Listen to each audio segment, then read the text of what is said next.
এই শোনো, পাশের বাসার শিল্পী ভাবে ছেলের বার্থডে, কি গিফট দেওয়া যায় বলো তো? বয়স কত হবে? এই 2 বছর।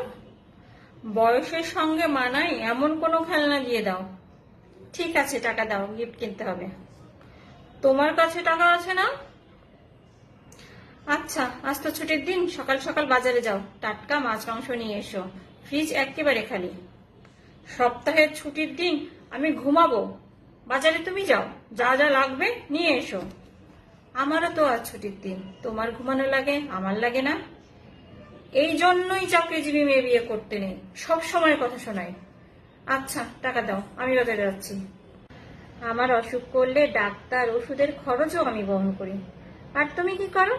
অফিস থেকে আসার সময় শুধু শাকসবজি নিয়ে আসো, তেল মশলাও কেনো না।